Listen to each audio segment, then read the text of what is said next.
جی السلام علیکم جی، بسم اللہ الرحمن الرحیم۔ میرا نام آسیہ ممتاز، ادارہ اپنا گھر جہلم اولڈ ایج ہاؤس۔ آج میں آپ کو ایک ریسنٹلی جو ڈیتھ ہوئی ہے کل کہانی سنانے لگی ہوں۔ کہانی سنانے کا مقصد یہ نہیں ہے کہ میں لوگوں کو ایموشنل کروں، میرا صرف یہ پیغام ہوگا کہ خدا را اپنے والدین کا خیال کریں، ان کی قدر کریں۔ یہ جب دنیا سے چلے جاتے ہیں نا تو نہ پیچھے کوئی دعائیں رہتی ہیں، نہ کوئی دھیان رکھنے والا رہتا ہے۔ یہی سمجھ لیں چاہے انسان بوڑھا بھی ہو جائے پھر بھی جو والدین ہوتے ہیں نا وہی سہارا ہوتے ہیں اولاد کا۔ تو بات اس طرح ہے کہ 2013 میں ہمارے پاس ایک عورت آئی تھی جس کا نام اماں رانو، یہ تلا گنگ فتح پور سے تھی۔ جو اس کا بیٹا چھوڑنے آیا تھا اس کا نام تھا رفاقت علی، اور میں نے اس کو پوچھا کہ آپ کے کتنے بیٹے ہیں؟ کہتی ہے میرے 2 بیٹے ہیں، ایک رفاقت علی ہے، ایک لیاقت علی ہے۔ اور لیاقت علی جو ہے وہ باہر کے ملک میں ہوتا ہے، پتہ نہیں کدھر ہوتا ہے، اس کو کچھ نہیں تھا پتہ، بس یہ کہتے تھے دوسری کنٹری چند ہے۔ میں نے کہا ٹھیک ہے، ہم نے بس اس کو اپنے پاس رکھا ہے، ہفتہ 2 رہی ہے، اس کی حالت بڑی خراب ہو گئی۔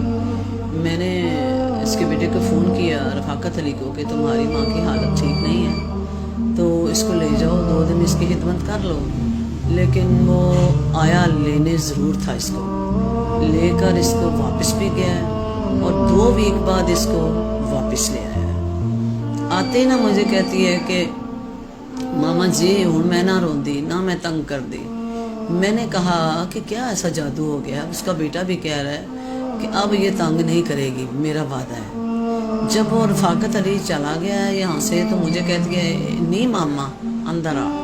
میں اندر گئی ہوں، مجھے قمیض اتار کے بتایا اس نے، اتنے ڈنڈوں کے نشان آج تک نہیں مجھے بھولتے، سر سے لے کر پاؤں تک اتنے بڑے نیل پڑے ہوئے تھے۔ کہتی ہے نہیں مائے میں نہ ہون جاندی، مینوں پتر بہت ماردا ہے۔ بہرحال وہ جب بیٹا اس کے چھوڑ کے چلا گیا تو مجھے فون کر کے یہ پوچھتا رہا ہے ہمیشہ کہ آپ جو ہیں میری ماں کا بس جب یہ ڈیتھ ہوگی مجھے تب بتانا کہ یہ مر گئی ہے تو اس کو دفنا دینا۔ میں نے کہا بڑا بھائی حصہ تو جب بھی مجھے فون کرتا تھا تو کہتا تھا کہ میری ماں مری ہے کہ نہیں، تو میں بہت پریشان ہوتی تھی۔ پھر یہ ہوا یہ کہ 9 ماہ پہلے اس کی نا آنکھوں کا ہم نے آپریشن کرایا، ذرا اس کی کم نظر آتا تھا، بالکل بلکہ نظر ہی نہیں تھا آتا۔ تو 9 ماہ پہلے پھر ہم نے اس کو بتایا کہ رفاقت علی تیری ماں کا ہم نے آپریشن کروایا، تو ذرا خبر ہی لینے آ جاتا۔ خبر کیا لینے آیا، اس کو اندر بٹھایا تو اس کو آنکھوں میں انگلیاں مارنی شروع کر دی اس نے کہ تیرا آپریشن کیوں کرایا۔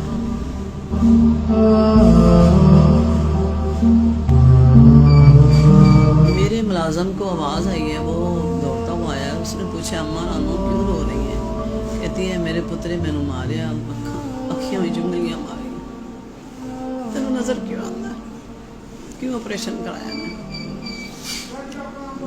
دیکھیں جو بیٹا مجھے پوچھتا تھا کہ میری ماں مری ہے کہ نہیں، ٹھیک 1 ماہ بعد مجھے لاہور سے فون آتا ہے کسی شخص کا، انہوں نے مجھے پوچھا کہ یہاں پہ ایک اماں رانو رہتی ہیں، اس کی والدہ کا نام رانو ہے، تو ہماری نا ان سے بات کرا دیں۔ میں نے کہا وہ اس قابل نہیں ہے کہ بات کریں کیونکہ اس کا ذہن ٹھیک نہیں ہے۔ تو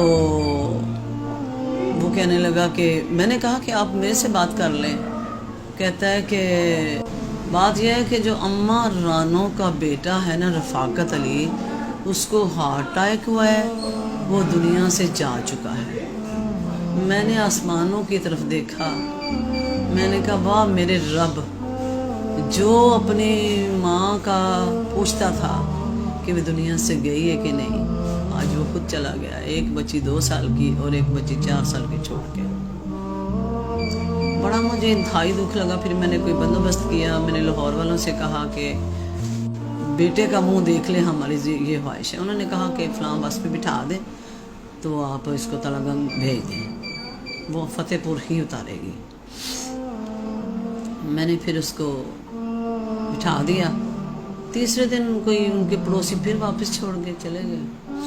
اس کے بعد پھر میں نے اس کے بیٹے کو ڈھونڈا جو لیاقت علی تھا. مجھے کسی نے بتایا کہ لیاقت علی جو ہے نا وہ لیکچرار ہے ادھر اسلام آباد میں, ٹھیک ہے.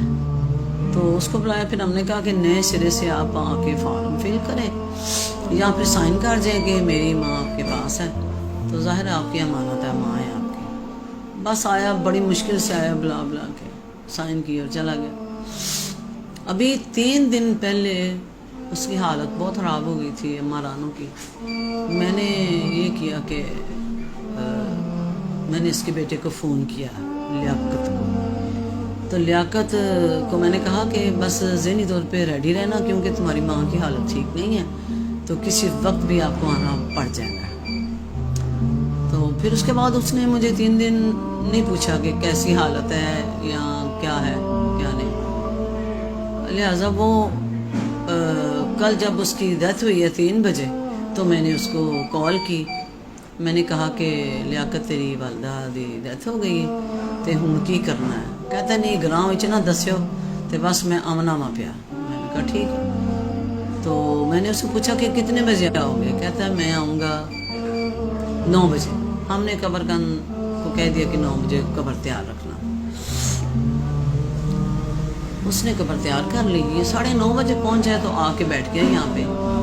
میں نے اسے پوچھا ہے, میں نے کہا تیری والدہ ہے 100 وگے زمین کی مالک ہے, 100 وگے زمین کی. تو میں نے کہا کہ اگر آپ اس کے قبر دفن کا کرنا چاہتے ہیں نا تو کر سکتے ہیں. کہتا میڈم آپ مجھے پہلے بتاتے میں پیسے تو لے کے آتا. مجھے اتنا شاکڈ ہوا.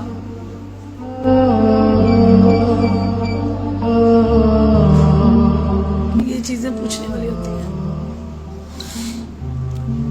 کل سے میں بہت, میری طبیعت خراب ہے اسی وجہ سے کہ یا اللہ اولاد دینا, نیک دینا, صالحہ دینا, قدر کرنے والی دینا. اس کے بعد میں نے کہا ماں کا منہ تو دیکھ لے. کہتا دیکھ لینا. پھر میں نے کہا کہ ساتھ جاؤ, جا کے دفناؤ. تو گیا ہمارا ڈرائیور, ساتھ لے کر گیا اس کو. وہاں پہ میت رکھی ہے لوگوں کو اکٹھا کرنے کے لیے, جنازے کے لیے. ظاہر ہے ایک دم تو کوئی بھی نہیں آتا. وہاں پہ ایسے چوری بھاگا ہے کہ نہ تو اس نے جنازہ پڑھا ہے نہ اس نے مٹی ڈالی ہے.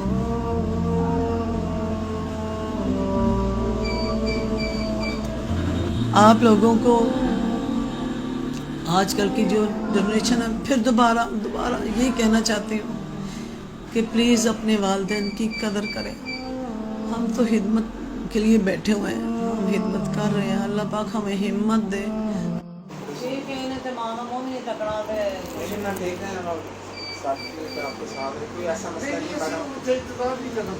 ہم نے اب دیکھو آپ سب کے سامنے ہم نے جو کیا 8 سال ظاہر للہ کیا, اللہ راستے کیا, اللہ ہمارا قبول کرے.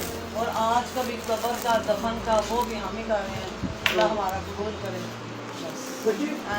میں یہ سارا اس آرگنائزیشن میں انہوں نے بہت میری ماں کی خدمت کی ہے اور یہ سارا 8 سال تک انہوں نے خدمت کی ہے اور سارا کچھ یہ جنازے کا بھی یہی کر رہے ہیں, قبر بھی سارے ایکسپینڈیچر یہ برداشت کر رہے ہیں. اور ان کا بہت زیادہ ان میں ہماری والدہ کا وہ مطلب خدمت بہت عمل کا کر رہے ہیں. اللہ تعالیٰ